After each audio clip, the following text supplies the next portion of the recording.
Assalamualaikum warahmatullahi wabarakatuh. Saya akan mempresentasikan hasil artikel saya yang berjudul Peran Mahasiswa dalam Gerakan Anti Korupsi dengan Tatanan Pendidikan Anti Korupsi. Korupsi adalah salah satu masalah dan tantangan besar yang dihadapi oleh masyarakat nasional maupun internasional. Korupsi sesungguhnya sudah lama ada sejak manusia pertama kali mengenal tata kelola administrasi. Korupsi sering dikaitkan dengan politik, juga terkaitkan dengan perekonomian, kebijakan publik, kebijakan internasional, kesejahteraan sosial, dan pembangunan nasional. Korupsi di tanah air kita ibarat warisan haram tanpa surat wasiat. Korupsi di negeri ini sekarang sedang merajalela, bahkan telah menjadi suatu kebiasaan. Korupsi tidak hanya berdampak terhadap suatu aspek kehidupan saja. Korupsi menimbulkan efek domino yang meluas terhadap eksistensi bangsa dan negara. Salah satu upaya jangka panjang yang terbaik untuk mengatasi korupsi adalah dengan memberikan pendidikan anti korupsi dini pada kalangan generasi muda sekarang. Karena generasi muda, terutama mahasiswa, adalah generasi penerus yang akan menggantikan posisi para pejabat sebelumnya. Jadi, kita lebih mudah mendidik dan memengaruhi generasi muda agar tidak melakukan tindakan pidana korupsi sebelum mereka lebih dulu mempengaruhi oleh budaya korupsi dari generasi pendahulunya.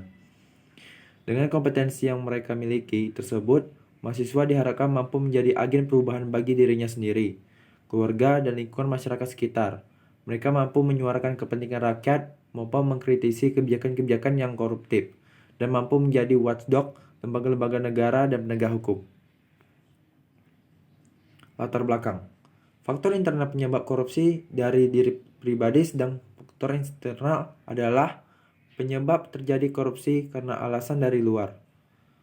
Faktor internal terdiri dari aspek moral, aspek sikap atau perilaku, dan aspek sosial. Faktor eksternal dilacak dari aspek ekonomi, aspek politis, aspek manajemen dan organisasi, aspek hukum dan lemahnya penegakan hukum, serta aspek sosial yaitu lingkungan atau masyarakat kurang mendukungnya perilaku anti korupsi. Korupsi tidak hanya berdampak kepada suatu aspek kehidupan saja. Korupsi menimbulkan efek domino yang meluas terhadap eksistensi bangsa dan negara. Korupsi memiliki berbagai efek penghancuran yang hebat, khususnya dalam sisi ekonomi sebagai pendorong utama kesejahteraan masyarakat. Pada kondisi ini, inefisiensi terjadi, yaitu ketika pemerintah mengeluarkan lebih banyak kebijakan namun disertai dengan maraknya praktek korupsi, bukannya memberikan nilai positif yang makin tertata, namun memberikan efek negatif bagi perekonomian secara umum. A. Peran mahasiswa dalam mencegah tindak koruptif. Peran penting mahasiswa tersebut tidak dapat dilepaskan dari karakteristik yang mereka miliki, yaitu intelektualitas, jiwa muda, dan idealisme.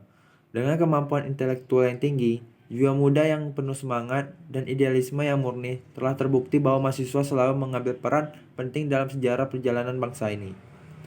Dalam beberapa peristiwa besar perjalanan bangsa ini telah terbukti mahasiswa berperan penting sebagai agen perubahan. Mahasiswa didukung oleh kompetensi dasar yang mereka miliki, yaitu intelijensia, ide-ide kreatif, kemampuan berpikir kritis, dan keberanian untuk menyatakan kebenaran. Dengan kompetensi yang mereka miliki tersebut, mahasiswa diharapkan mampu menjadi agen perubahan. Mereka mampu menyuarakan kepentingan rakyat, mampu mengkritis kebijakan-kebijakan yang koruptif, dan mampu menjadi watchdog lembaga-lembaga negara dan penegak hukum.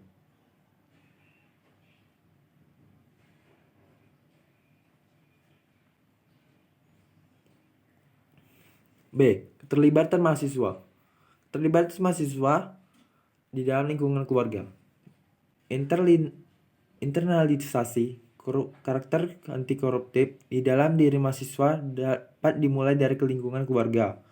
Pelajaran yang dapat diambil dari lingkungan keluarga ini adalah tingkat ketaatan seseorang terhadap peraturan tata tertib yang berlaku. Substansi yang dari dilanggar aturan tata tertib adalah dirugikannya orang lain karena haknya terampas. Tahapan proses internalisasi karakter anti korupsi di dalam diri mahasiswa yang diawali dari lingkungan keluarga yang sangat sulit dilakukan.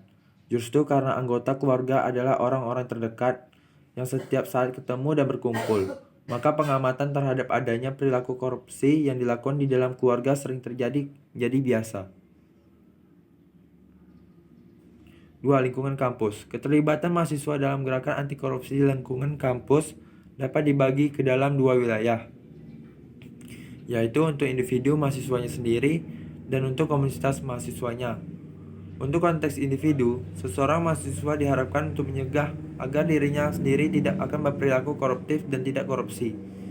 Sedangkan untuk konteks komunitas, seseorang mahasiswa diharapkan untuk mencegah rekan-rekannya sesama mahasiswa dan organisasi mahasiswanya dan organisasi kemahasiswaan kampus untuk tidak berperilaku koruptif dan tidak korupsi. 3. Masyarakat sekitar. Hal yang sama dapat dilakukan mahasiswa atau kelompok mahasiswa untuk mengamati lingkungan di lingkungan masyarakat sekitar. 5. Tingkat lokal dan nasional. Mahasiswa dan kompetensi yang dimilikinya dapat menjadi pemimpin dalam gerakan massa anti korupsi baik yang bersifat lokal maupun nasional. Kegiatan-kegiatan anti korupsi yang direncanakan dan dilaksanakan secara bersama dan berkesinambungan oleh mahasiswa dari berbagai perguruan tinggi akan mampu mengembangkan kesadaran masyarakat akan buruknya korupsi yang terjadi di suatu negara.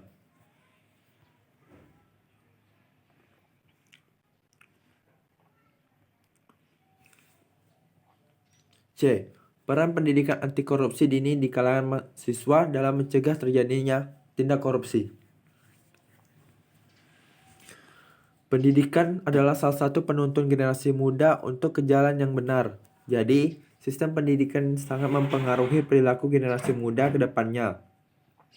Termasuk juga pendidikan anti korupsi, pendidikan sebagai awal perinters, pemikir besar, termasuk koruptor sebenarnya merupakan aspek awal yang dapat merubah seseorang menjadi koruptor atau tidak. Pendidikan merupakan salah satu tonggak kehidupan masyarakat demokratis yang madani. Sudah sepantasnya memiliki andil dalam hal mencegah korupsi.